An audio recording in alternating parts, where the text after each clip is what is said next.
जय माता दी। नमस्कार दोस्तों, स्वागत है आप सभी का हमारे YouTube चैनल पर। ओम नमो भगवते वासुदेवाय। प्यारे भक्तगणों, आज है बुधवार और मैं आज आप सभी को सुनाने जा रही हूँ भगवान श्री कृष्ण की कथा। बुधवार के दिन भगवान गणेश के साथ साथ श्री कृष्ण भगवान को भी समर्पित है, इसलिए आज आप सभी श्रवण करेंगे श्री कृष्ण भगवान की कथा। आपसे हमारी निवेदन है कि कथा को पूरा सुने, अगर अच्छी लगे तो दूसरों को भी शेयर करें। भगवान आपकी हमारी सबकी मनोकामना को पूर्ण करे। प्रेम से बोलिए श्री कृष्ण भगवान की जय, राधा रानी की जय। तो आइए भक्तगण, कृष्ण और राधा रानी के ध्यान लगाकर कथा को प्रसन्नचित मन से श्रवण करें। दरअसल वज्र भूमि में भगवान श्री कृष्ण के एक परम भक्त रहते थे। उनका नाम था कुंभदास। कुंभदास का एक पुत्र था रघुनंदन। कुंभदास हर समय प्रभु श्री कृष्ण की भक्ति में लीन रहते थे और पूरे नियम से भगवान की सेवा करते थे। वे उन्हें छोड़कर कहीं नहीं जाते थे ताकि उनकी सेवा में कोई विघ्न न हो जाए। एक दिन वृंदावन से उनके लिए भगवत कथा करने का न्योता आया।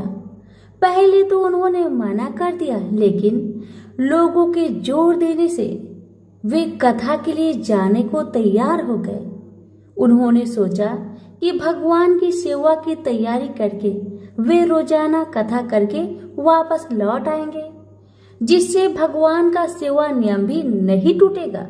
उन्होंने अपने पुत्र को समझा दिया कि वे भोग तैयार कर चुके हैं, तुम बस समय पर ठाकुर जी को भोग लगा देना। कुंभदास ने अपने पुत्र रघुनंदन को समझाया और वहां से प्रस्थान कर गए। जब बालक का रूप धारण कर भोजन करने आए श्री कृष्ण, रघुनंदन ने भोजन की थाली ठाकुर जी के सामने रखी और सरल मन से आग्रह किया कि ठाकुर जी आओ और भोग लगाओ। उसके बाल मन में यह छवि थी कि वे आकर अपने हाथों से भोजन करेंगे। हम सभी भोजन करते हैं। उसने बार बार ठाकुर जी से आग्रह किया, लेकिन भोजन तो वैसा का वैसा ही रखा रहा। अब रघुनंदन उदास हो गया और रोते हुए पुकारा कि ठाकुर जी आओ और भोग लगाओ। जिसके बाद ठाकुर जी ने एक बालक का रूप धारण किया और भोजन करने बैठ गए। ये हर्ष देख रघुनंदन भी प्रसन्न हो गया। रात को जब कुंभदास जी ने लौटकर पूछा, बेटा तुमने ठाकुर जी को भोग लगाया था? रघुनंदन ने कहा, हाँ। उन्होंने प्रसाद मांगा तो पुत्र ने कहा कि ठाकुर जी ने सारा भोजन खा लिया। उन्होंने सोचा कि बच्चे को भूख लगी होगी तो सारा भोजन उसने ही खा लिया होगा। अब तो ये रोज का नियम हो गया कि कुंभदास जी भोजन की थाली लगाकर जाते और रघुनंदन ठाकुर जी को भोग लगाते, और जब वे वापस लौट कर आते तो वो प्रसाद मांगते। उन्हें एक ही जवाब मिलता कि ठाकुर जी सारा भोजन खा लिए।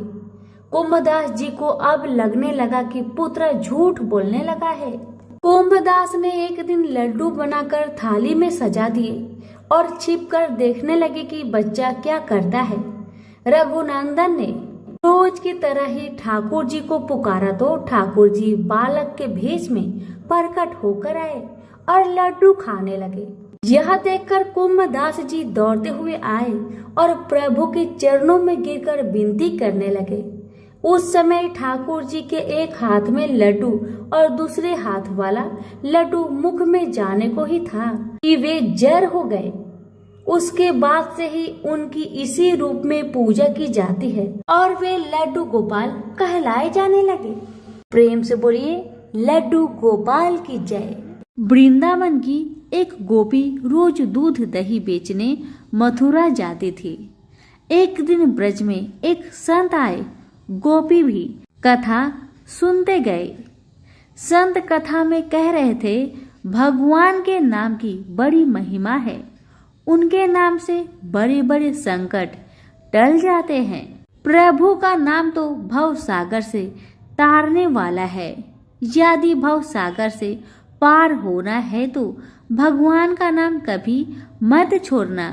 कथा समाप्त हुई। गोपी अगले दिन फिर दूध दही बेचने चली। बीच में यमुना जी थी। गोपी को संत की बात याद आई।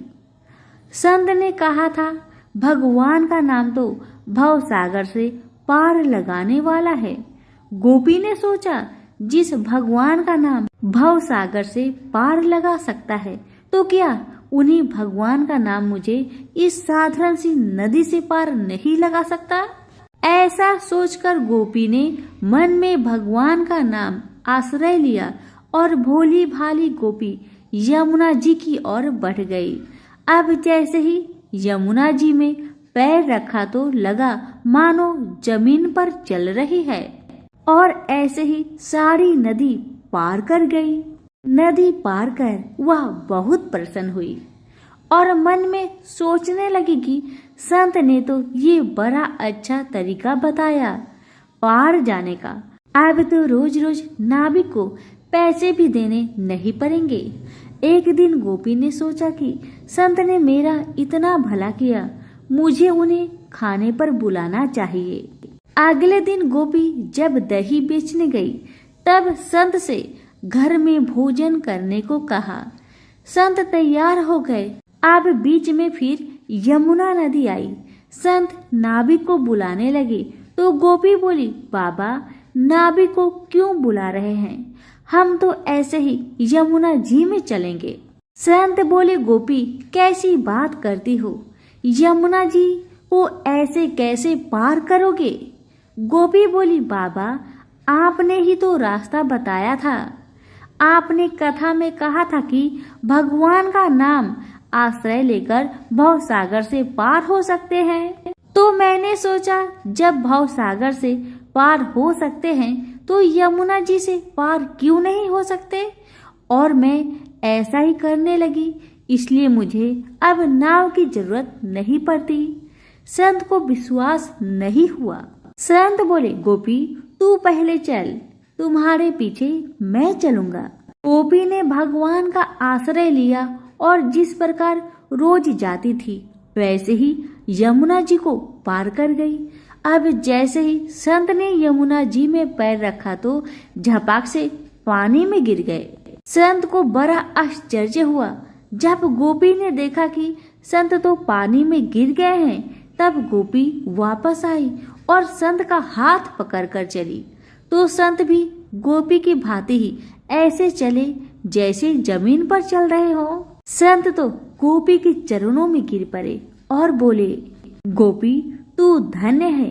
वास्तव में तो सही अर्थों के नाम का आश्रय तो तुमने लिया है, और मैं जिसने नाम की महिमा बताई तो सही, पर स्वयं नाम का आश्रय नहीं लिया।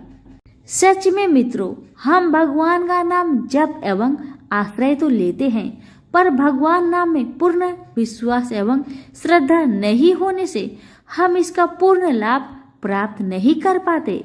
शास्त्रों में बताते हैं कि भगवान श्री कृष्ण का एक नाम इतने पापों को मिटा सकता है जितना कि एक पापी व्यक्ति कभी भी नहीं कर सकता। अतः भगवान नाम पर पूर्ण श्रद्धा एवं विश्वास रखकर हृदय के अंतःकरण से भाव विह्वल होकर जैसे एक छोटा बालक अपनी माँ के लिए बिलखता है, उसी भाव से सदैव प्रभु नाम का सुमिरन एवं जप करे। कलियुग केवल नाम आधारा, सुमिर सुमिर नर उतार ही पारा। हरे कृष्ण कृष्ण कृष्ण हरे हरे, हरे राम राम राम हरे हरे। प्रेम से बोले श्री कृष्ण भगवान की जय। एक दिन रुक्मणी ने भोजन के बाद श्री कृष्ण को दूध पीने को दिया। दूध ज्यादा गर्म होने के कारण श्री कृष्ण के हृदय में लगा और उनके श्री मुख से निकला, हे राधे। सुनते ही रुक्मणी बोली, प्रभु ऐसी क्या है राधा जी में जो आपकी हर सांस पर उनका ही नाम होता है? मैं भी तो आपसे अपार प्रेम करती हूँ, फिर भी आप हमें नहीं पुकारते। श्री कृष्ण ने कहा, देवी आप कभी राधा से मिली है? और मंद मंद मुस्काने लगे। अगले दिन रुक्मणी राधा जी से मिलने उनके महल में पहुंची। राधा जी के कक्ष के बाहर अत्यंत खूबसूरत स्त्री को देखा और उनके मुख पर तेज होने के कारण उसने सोचा कि ये ही राधा जी है और उनके चरण छूने लगी। तभी वो बोली, आप कौन हैं? तब रुक्मणी ने अपना परिचय दिया और आने का कारण बताया। तब वो बोली, मैं तो राधा जी की दासी हूँ। राधा जी तो 7 द्वार के बाद आपको मिलेगी। रुक्मणी ने 7 द्वार पार किए। हर द्वार पर एक से एक सुंदर और तेजवान दासी को देख सोच रही थी कि अगर उनकी दासियां इतनी रूपवान है तो राधा रानी स्वयं कैसी होगी। सोचते हुए राधा जी के कक्ष में पहुंची। कक्ष में राधा जी को देखा, अत्यंत रूपवान तेजस्वी, जिसका मुख सूर्य से भी तेज चमक रहा था। रुक्मणी सहसा ही उनके चरण में गिर पड़ी। पर ये क्या, राधा जी के पूरे शरीर तो छाले पड़े हुए थे। रुक्मणी ने पूछा, देवी आपके शरीर पर ये छाले कैसे?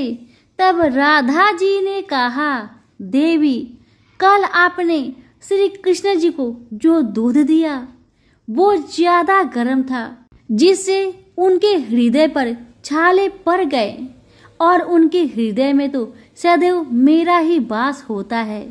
इसलिए कहा जाता है, बसना है तो हृदय में बसो, दिमाग में तो लोग खुद ही बसा लेते हैं।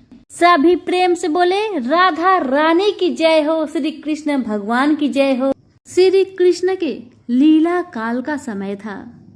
गोकुल में एक मोर रहता था। वह मोर बहुत चतुर था और श्री कृष्ण का भक्त भी था। वह श्री कृष्ण की कृपा पाना चाहता था। इसके लिए उस मोर ने एक युक्ति सोची। वह श्री कृष्ण के द्वार पर जा पहुंचा। जब भी श्री कृष्ण द्वार से अंदर बाहर आते जाते तो उनके द्वार पर बैठा वह मोर एक भजन गाता। मेरा कोई ना सहारा बिन तेरे, गोपाल सावड़िया मेरे, माँ बाप सावड़िया मेरे। इस प्रकार प्रतिदिन वह यही गुनगुनाता रहता। 1 दिन हो गया, 2 दिन हो गया, इसी तरह 1 साल व्यतीत हो गया, परंतु श्री कृष्ण जी ने उसकी एक ना सुनी। एक दिन दुखी होकर मोर रोने लगा। तभी वहां से एक मैना उड़ती जा रही थी। उसने मोर को रोता देखा तो बहुत अचंभित हुई। वह अचंभित इसलिए नहीं थी कि मोर रो रहा था, वह इसलिए अचंभित हुई कि श्री कृष्ण के द्वार पर कोई रो रहा था। मैना मोर के पास गई और उसके रोने का कारण पूछा। वह मोर से बोली, हे मोर, तू क्यों रोता है? तब मोर ने बताया कि पिछले 1 वर्ष से मैं इस छलिए को रिझा रहा हूँ, परंतु इसने आज तक मुझे पानी भी नहीं पिलाया। यह सुनकर मैना बोली, मैं श्री राधे के बरसना से आई हूँ, तू मेरे साथ वहीं चल। राधे रानी बहुत दयालु है, वह तुझ पर अवश्य ही करुणा करेगी। मोर ने मैना की बात से सहमति जताई और दोनों उड़ चले बरसने की ओर। उड़ते समय बरसाने पहुंच गए। राधा रानी के द्वार पर पहुंचकर मैना ने गाना शुरू किया। श्री राधे राधे राधे, बरसाने वाली राधे। परंतु मोर तो बरसाने में आकर भी यही दोहरा रहा था कि मेरा कोई ना सहारा बिना तेरे, गोपाल सावड़िया, मेरा माँ बाप सावड़िया मेरे। जब राधा जी ने ये सुना तो वह दौड़ी चली आई और प्रेम से मोर को गले लगा लिया और पूछा, मोर कि तू कहाँ से आया है? तब मोर बोला, जय हो राधा रानी, आज तक तो सुना था कि तुम करुणामयी हो और आज देख भी लिया। राधा रानी बोली, वह कैसे? तब मोर बोला, मैं पिछले 1 वर्ष से द्वार पर कृष्णा नाम की धुन गाता रहा हूँ, किंतु कृष्णा जी ने मेरी सुनना तो दूर कभी मुझको थोड़ा सा पानी भी नहीं पिलाया। राधा रानी बोली, अरे नहीं, मेरे कृष्णा ऐसे नहीं है, तुम एक बार फिर से वहीं जाओ, किंतु इस बार कृष्णा कृष्णा नहीं, राधे राधे रटना। मोर ने राधा रानी की बात मान ली और लौटकर गोकुल वापस आ गया। फिर से कृष्ण के द्वार पहुंचा और इस बार रटने लगा, जय राधे राधे राधे, जय राधे राधे राधे।